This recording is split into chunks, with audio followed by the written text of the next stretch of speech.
This is The Future Of, where experts share their vision of the future and how their work is helping shape it for the better. I'm David Carston. If you're watching the news, chatting with loved ones, or making small talk with strangers, it's hard to avoid the topic dominating the national conversation: Australia's housing crisis. With living costs skyrocketing across the country, many of us are asking the same questions. Can I afford this rent increase? Will interest rates rise again? When will my house be completed? Am I going to lose my home? In this episode, I was joined by Dr. Adam Crowe, a Curtin Research Fellow at the Australian Housing and Urban Research Institute, AHURI, and researcher Ryan Briety from the Curtin School of Accounting, Economics and Finance to unpack a new report on housing affordability. Adam and Ryan talked us through the current situation in Western Australia and discussed what we can expect from the housing market in the future. If you'd like to find out more about this report, you can find the links provided in the show notes. Adam, Ryan, thank you very much for joining us. You've published a report with the Bankwest Curtin Economics Centre on housing affordability. Your report reveals that mortgage delinquency rates have more than tripled for new homeowners who took out loans in 2022. It's frightening. While Perth house rental prices have increased by 13%, also frightening. The largest spike in any capital city in the country those numbers represent. So what is going on and how did we get here? First of all, thanks for having us here. It is a great question. One of the first things that I'd like to use to, just preface the entire conversation is that the housing system is complex. And any challenges faced in one aspect or one kind of tenure of the housing system is going to have flow-on effects throughout the entire, what we call a housing continuum. In terms of how we got here, I guess we could talk about some of the issues and challenges that we're facing in each of the housing tenures, so home ownership, social housing, private rental, and how that intersects with homelessness. Let's start with ownership. Okay, so obviously we've got a cost of living crisis that's squeezing a lot of households. Included in that is rising interest rate environment coupled with a rising house price environment. This is particularly challenging, and the report shows this. It's particularly challenging for new entrants, so first-time home buyers who have recently bought because they're buying in with very high debt and often with low equity, so meaning they own very little of their home. So their debt repayments are significant, so that could be one of the key contributors to higher delinquency rates. But it just also puts additional pressure on the household to be able to manage and cope with rising housing costs, in addition to all of the other living costs that have been increasing over the past 2 or so years. Well, you've got a rental market there, a large portion of whom would be aspiring to one day own a home. It's especially difficult for them to take the next step.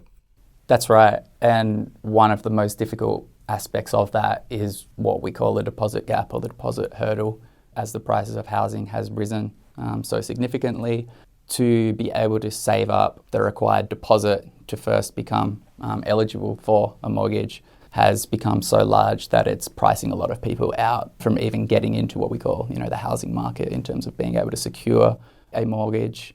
And I guess there's a flip side to that as well, where people are unable to get, say, a 20% deposit that they need to be able to secure a mortgage. So then they're taking out mortgages with less equity, so perhaps only 15% deposit or 10% deposit, which means that you're most likely going to be paying a higher interest rate, but you're also going to be paying lender's mortgage insurance. So it's just increasing those costs on the mortgage, just as an example. Well, and that's alongside that 13% rise in the rental you're paying just to be in a home. It's really looking quite insurmountable.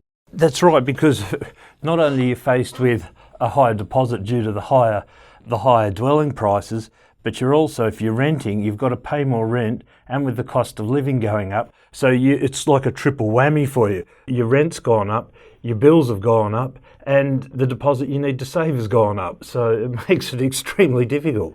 Well, Ryan, the key phrase here is affordable housing. What are the challenges to making that happen in Western Australia in this environment? That's actually a really complex question because there are so many tenures involved. First of all, if you looked at, and Adam's far more versed on social housing than I am, but if you look at the neglect that social housing has seen over many years. Then we bring into just the general lack of supply of dwellings, and then you have a look at the limited dwelling types that we construct here in Perth. It needs to be tackled from so many different directions. I know Adam and I sort of have a little bit of different opinions or views on the private rental market, but I sort of seen over a period there where from sort of the end of the mining boom here in Perth, property prices dropped and a lot of investors got into the market in the mining boom because it looked like a good opportunity. When the population, interstate migration dropped right off and the population dropped right off, dwelling prices dropped, rents dropped, and we saw investors leave the market.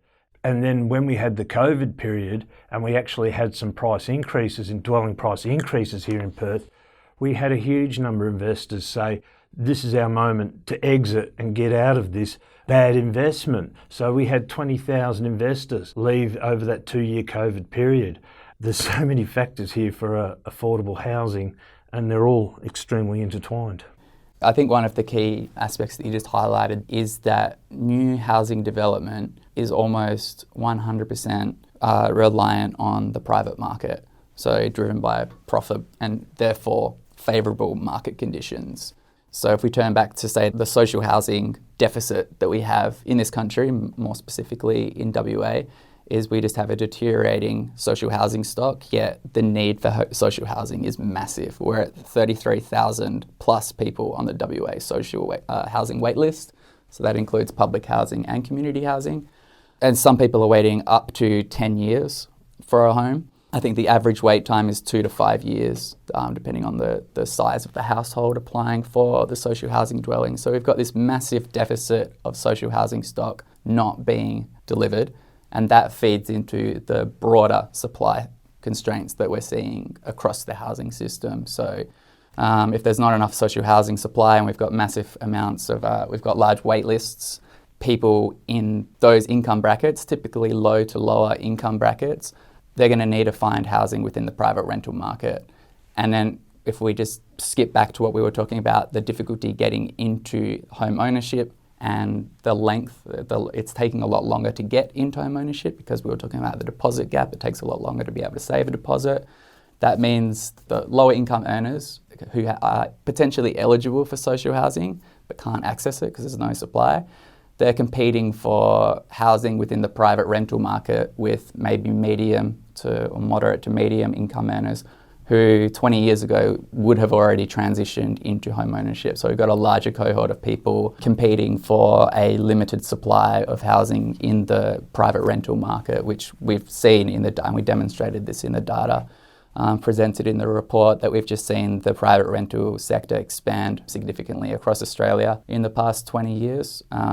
In WA, we're seeing 1 in 3 households are now qualifying as what we call long-term renters, so staying in the rental sector for more than 10 years, which is never the way that the private rental sector has been designed in this country in terms of how we regulate it, in terms of the rights that are kind of ascribed to anyone within the private rental system. And so we've got a lot of like long-term, lifelong private renters, which we haven't really seen in this country, and we don't necessarily have the mechanisms in place to offer the same level of security that you would get in the home ownership or in a social housing setting. So I think they circle back to some of the larger kind of conversations that we're having around what are some of the key challenges to creating affordable housing is we need social housing, needs major investment in social housing. And I think there are some other issues that could be resolved as well in terms of the way we get new supply online, which we may talk about later on in the interview. I was just going to jump in there and just ask, the status quo right now is not the Australian dream of a couple of generations ago, that's for sure. It seems like a very straightforward question, but societally speaking, why is affordable housing so important? Why is it so important? Well, access to safe, secure, affordable place to live. It's a human necessity. It's the foundation for all people to succeed in life in whatever way you might perceive that to be. And then a persistent lack of affordable and accessible housing, it is a societal problem. It's a household issue, but it is a societal problem. It causes, it causes housing stress. housing stress, lower income households, spending more than 30% of income on housing. It is often of poor quality, and it just puts constraints on every other aspect of life, being unable to afford household items, schooling, education, food. So there's a generational impact potentially, isn't there? Absolutely, yeah. Ryan, have you done work on the generational impact side of the housing system? No, but I'm looking at the effect of intergenerational wealth transfers, and it's something that's really standing out to me is this whole idea of how you generationally people get locked out of home ownership. And like I said, those who are fortunate enough to have parents who are wealthy enough and generally are homeowners themselves, this gets transferred onto the children, and as Adam points out, longer term renting is becoming more common, or lifelong renters. And so are we having a situation where if your parents are lifelong renters, you're born to be a lifelong renter yourself because the affordability and the deposit gaps becomes too hard for people to get into home ownership? It's a big problem. Ryan, you've been looking at the data and putting together a report with Adam and co. How does the situation in WA actually compare to other states? The private rental market is, we have a lower vacancy rate than the other states, and I believe a large part of that is due to investors wanting to exit the market because it has been financially unrewarding.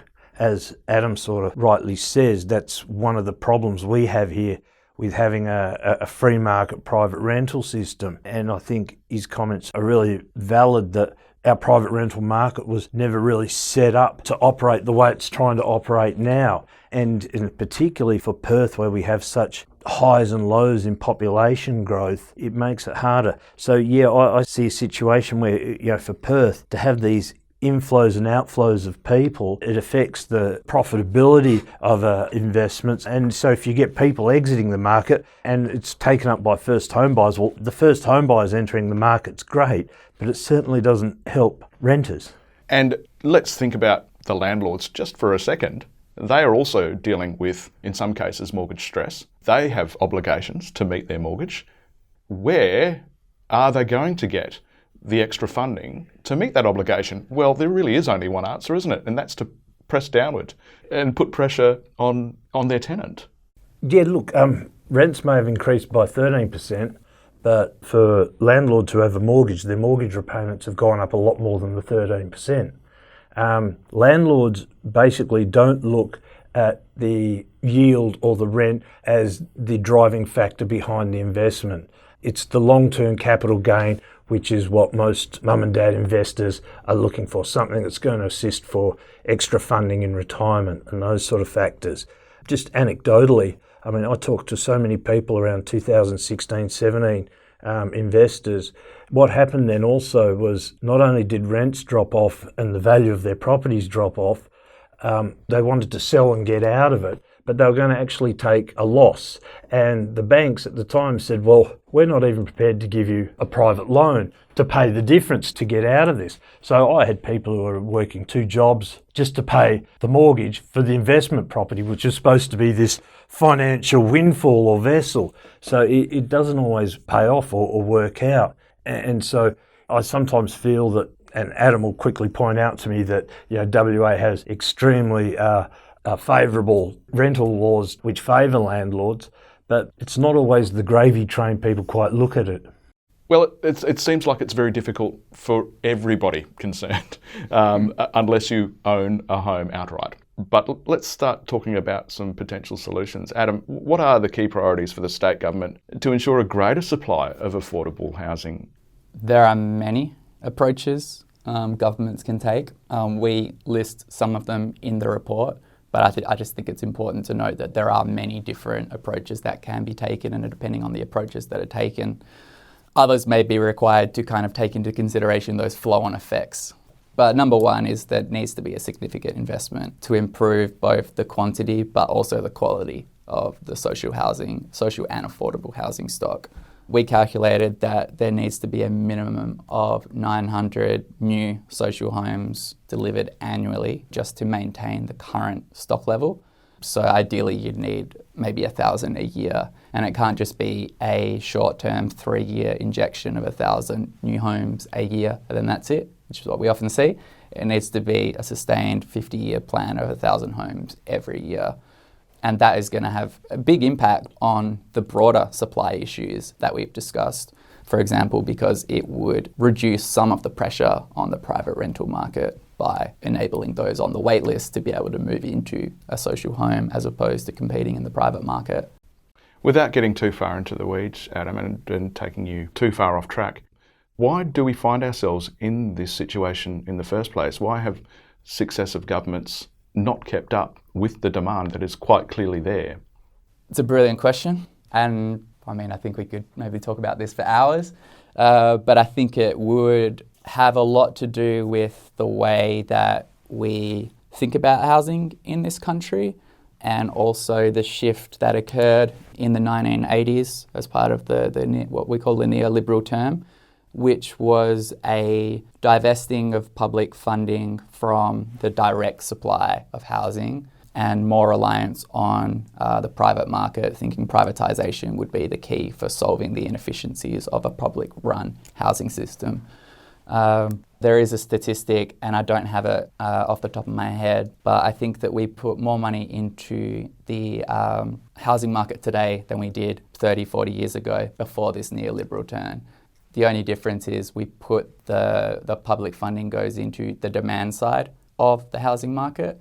So, for example, first home buyer grants, massive tax concessions through negative gearing, capital gains tax concessions, but we're not putting it into the direct provision of housing supply. Whereas prior to this neoliberal turn in the 1980s, we had massive public housing infrastructure programs, and us and a lot of high-income countries had similar programs, and we weren't seeing the housing crises that we're seeing today. One other thing that's also interesting is if we need to build 1,000 social dwellings a year, we need to build 20 a week, and we have a construction industry that's able to keep up with the current workload. Wait times have just pushed out and out and out. To me, it's just absolutely fascinating that we need to bring more trades and more skilled people in, and we've got to build houses and we've got nowhere to house the people that we're going to bring in. So it's difficult because we know what we need, but delivering it is another story altogether. And so the next priority in terms of a government intervention that I'll list does have a direct linkage to what we're talking about here in the current need for construction workers, the pressures on the construction sector. And so it would be that any demand side government incentives, they need to be targeted. So they can't just be like what we did. I'll give the perfect example is during COVID, Australian government and state and territory governments obviously didn't know what was going to happen throughout the progression of the pandemic. And they made some decisions based on the best information at the time. And one of the largest stimulus packages that we've seen in at least the last decade was home building stimulus package. So the federal government released Home Builder, and a lot of state and territory governments provided complementary programs. So I think in WA you could get up to $50,000. I think in some areas you might have been able to get up to $75,000. But this was an untargeted scheme. Anyone could go for this home builder either to build a new house or to substantially renovate an existing house. And it was taken up widely, and a lot of the issues that we're seeing today are contributed to what we see as there's a term for it in terms of it has a vacuum effect, where these demand side stimulus, such as home builder, it brings forward a lot of demand from people who would have been buying or building in the next 2 to 3 years. It incentivizes them to bring forward their decision to this very short space of time. And now we've got a huge backlog of housing that need completions. But then in addition to that, we just kind of had the perfect storm with COVID where international supply chains were crushed. So that just placed additional pressures on the construction sector. Just using that as an example, and we have seen that vacuum effect in previous stimulus packages delivered in the past, is that any demand side stimulus, it needs to be, or incentive should I say, it needs to be targeted. So for example, shared equity schemes for low to moderate income earners, shared equity, where it might be partnering with the government, say through Keystart. South Australia have a similar type of scheme where the government might take ownership of 20% of a dwelling, so it reduces the amount that you would need to get into home ownership, which, as we just linking back to what we just spoke about at the top of the conversation, gives you that security that you need. And properly means tested as well. That would be certainly go a long way in terms of targeting. Exactly. Yeah. I mean, just opening up that previous home builder scheme to all and sundry is why we're here, isn't it? It's a contributing factor. But in all fairness, though, to the government, I mean, at the time, I mean, COVID when it was hitting, I mean, everyone expected, the world to fall off the edge of the cliff, sort of thing, and so it was definitely a knee-jerk reaction. And building stimulus is predominantly in a lot of countries to stimulate with negative economic growth. So it's not surprising that they turned to it. And I think if they could have foreseen the end effect of it all, I think they would probably look at the decision again. Interestingly, as governments, the federal government and state governments were making their decisions about how they wanted to implement a stimulus program into the economy in 2020, I was privileged enough, along with another colleague here at Curtin University, Professor Stephen Rowley, to be part of a large national study looking at how best to stimulate the economy. And our findings was that to replicate that of the Rudd government during the financial crisis of 2008, 9, 10 was a massive social housing infrastructure program, because we do know that there is a multiplier effect in terms of stimulating the construction industry. It has a multiplier effect in terms of delivering economic benefits throughout the entire wider economy, a wider society.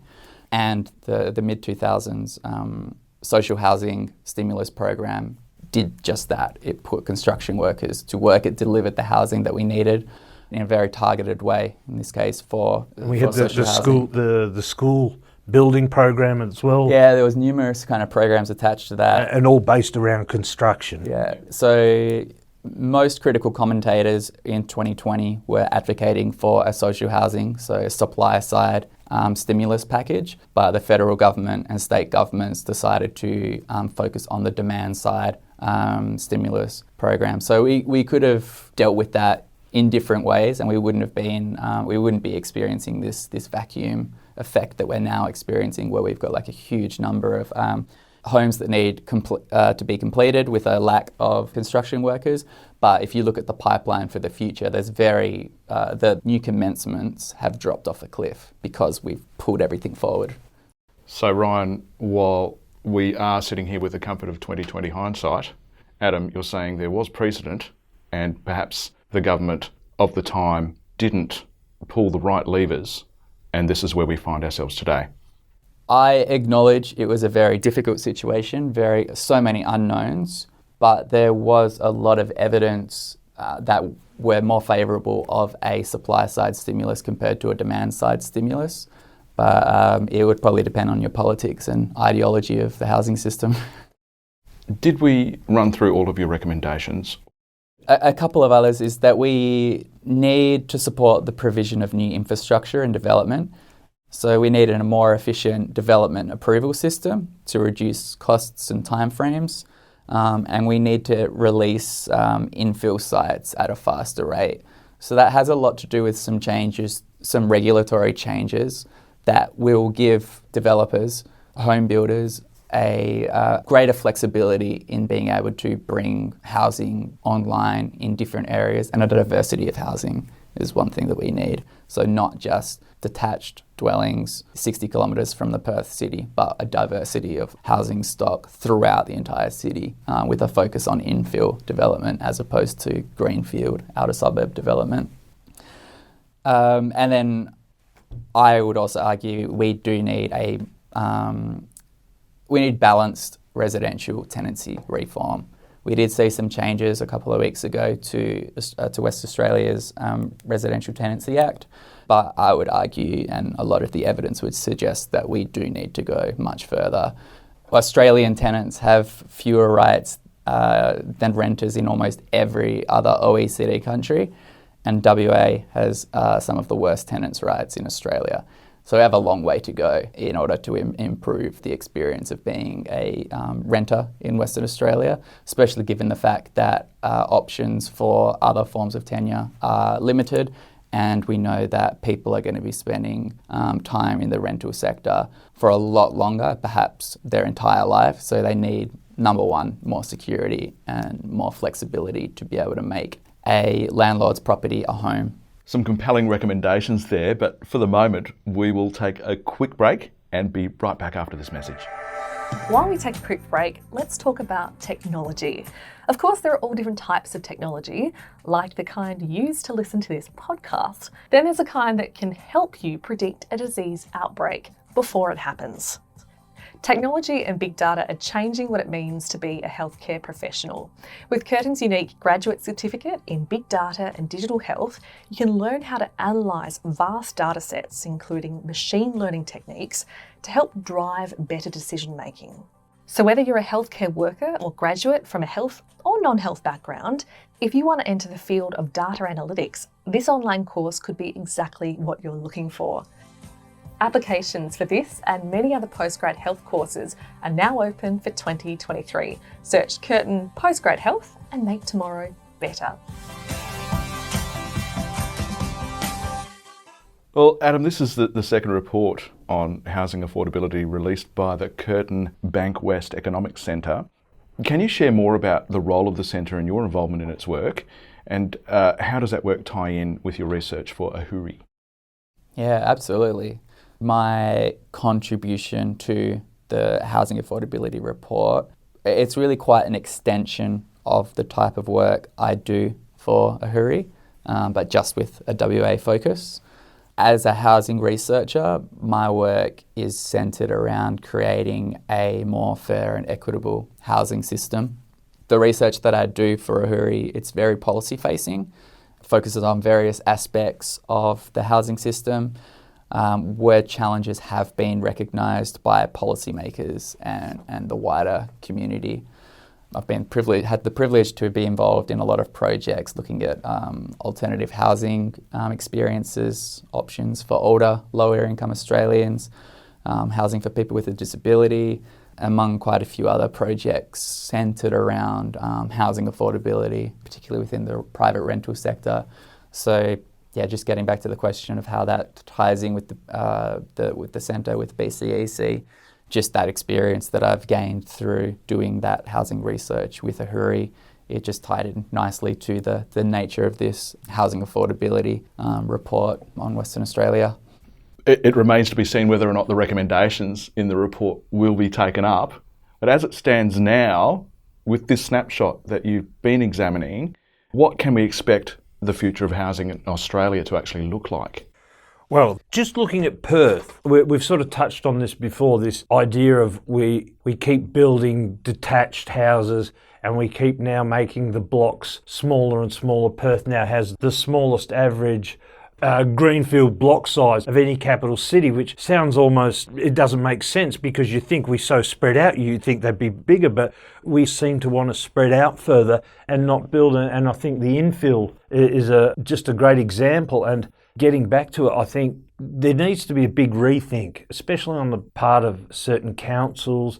I know they have this idea that they want to sort of protect the identity of their suburbs. And then, of course, you also have the idea of the NIMBYs, not in my backyard, where nobody wants something that's a bigger complex built next to them in a suburban type setting. But at some stage, we're going to have to really get away where at the moment, where over 90% of all our new builds are detached dwellings. We're going to have to get away from that. I think part of it is definitely what we're supplying, but also I think part of it is what people have a preference for, and it's like almost like this mentality in Perth where this is how we live sort of thing. And I think until we sort of start to get more people into higher density housing and plan that housing with the right sort of infrastructure and in the right environment with the right sort of public open space around it, we just can't keep spreading up and down the coast. It has to change at some stage.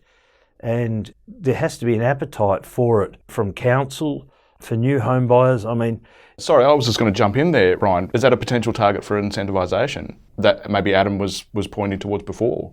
I'd say for sure. Yeah, higher infill, higher density housing, and changing our expectations going forward. Is that something we need to strive for, really? Is there's generational change in expectation about what we have a right to in terms of our housing? We might not necessarily be able to have what our parents had. It is a different set of circumstances now. I think that's absolutely true. We seem to have this where even though we only have on average a little over 2.5 people or 2.3 people in a home, I'm just trying to remember, but we build homes with 4 bedrooms, on tiny blocks. I'm not sure why we have this lack of diversity in housing here in Perth. It can't be just this is what we build, this is what we supply, and that's what people buy. If people didn't want it, they wouldn't buy it. And maybe it's just generational and it will slowly change with time. Adam and I were talking about this before. He's lived overseas a lot and they have a completely different attitude to the diversity of housing available. And we're sort of trying to nut out why is it that that's in place in one country but not here. And is it, like I said, is it what we supply or is it what we demand? Well, Adam raised the point of a housing market that was very much geared, and always has been, to the Australian dream of home ownership, at the expense, I guess, of more ideal rental circumstances. Like you say, in other parts of the world, rentals are often a lifetime commitment, and it is a very different way of thinking. Home ownership isn't necessarily on the cards or a priority. It is a lifelong commitment to renting one apartment or one detached unit. It's a different way of thinking and living. And part of that problem is the way the private rental market has been set up. I mean, for most people, I'm assuming to buy an investment property, they're probably going to be in their mid-40s, looking to sell it maybe at 60 or getting close to retirement. So they keep it for a 15-year period. Now, at some stage, they're going to sell the apartment, so the people who buy it may not want to rent it out, may not buy it as an investment, may buy it to live in. But also, I can't sort of get my head around why we continually have 6 and 12-month lease periods. I don't know whether it's something that property managers want to encourage because it works for them financially. I'm not sure. I can give an example of how it does look elsewhere. I lived in Germany for 10 years and I had a lifelong lease, a lifetime lease is what it's often called. And that involved, as I said, a lifetime rent contract with a property management company. During the first 2 years, that's kind of like a probationary type period where if you're not happy with the place, you can cancel after 2, or if the landlord is unhappy with you for some reason, that gives them they've got a bit more leeway there to end the agreement. But then after that 2-year period, it is very similar to signing a mortgage agreement, so to speak. It's like you take responsibility to take care of that place. The landlord has a responsibility, the owner has a responsibility to keep it well maintained. And then during that time, you can make minor modifications as you choose. You can paint the walls, you can put pictures up, you can have pets that can't be discriminated against by a landlord. There's also rent stabilisation in place where rents can't exceed a certain kind of index. In Berlin, where I was, they couldn't exceed more than 5% every year. And a new rent contract can't exceed more than 10% of an entire district average. And it's just a way to keep rents stabilised, which in the however many decades it's been in place has worked during booms and busts. So in harder times, it hasn't been so impactful for the investor. But when there's a tight housing market, we like to call it, it isn't as impactful for the tenant because their rents are somewhat stabilised and they're not dependent on the flows of the market. But that's just an example of how a housing system with stronger tenant rights, rent stabilisation, can create a much more equitable housing system and therefore equitable society. I think that's brilliant because if you can, like you say, you can even out the boom and the bust, which occurs here with Perth with the population changes, then we probably wouldn't have had quite the exodus of investors that we've had, and we probably wouldn't have quite the rental crisis that we have. It does need a total rethink. So for you, Ryan and Adam, the future of housing in Australia doesn't look great if we stay the course that we are on now. I think that's a fair assessment. And I'm going to say something provocative, where if we do want to change the course of our housing future, before we get into the detail and the nitty-gritty, we need to have a serious national conversation about how we view housing in this country. Do we want to prioritise housing as a human need and social good, or continue treating it as a wealth creation vehicle? Housing is political, and the shape of the housing system is always the outcome of negotiation and struggles between different social groups. And currently, in its current form, housing has become a debt-fueled, financialised, speculative asset. House prices and rents have completely decoupled from household incomes. And we need to resolve this conflict between housing as a home and as real estate before we can really start ironing out any of the nitty-gritty policies and practice that might be implemented. Because I think until we do that, we're just applying band-aid solutions to a broader kind of systemic societal issue. And just to add on that, home ownership in Australia is regarded as the fourth pillar of retirement income. The difference between housing costs in retirement for a homeowner, I think it's about ABS $50 a week. If you're mortgaging, it's $450 a week. And if you're renting, it's $390 a week. That difference of $50 to $390 for people in retirement, $350 a week, it's a massive amount of money. So while our retirement and retirement incomes and how people retire are financially secure is also based around home ownership, the people who don't get into home ownership are obviously at a distinct disadvantage. And as I said before, generationally, their kids then become at a distinct disadvantage, and the situation or the gap widens. Well, gents, ahead of a national conversation that so obviously needs to happen, that would hopefully lead to some significant policy change, there are people struggling right now. What can they do in terms of these soaring housing costs? What sort of resources would you recommend that they access just to deal with the now? It's a good question. There are many resources available, and they are all dependent on your current situation. The federal government's Money Smart program is a great resource. And then the WA government also offer financial advice and assistance programs for housing, again, depending on your situation and often your income.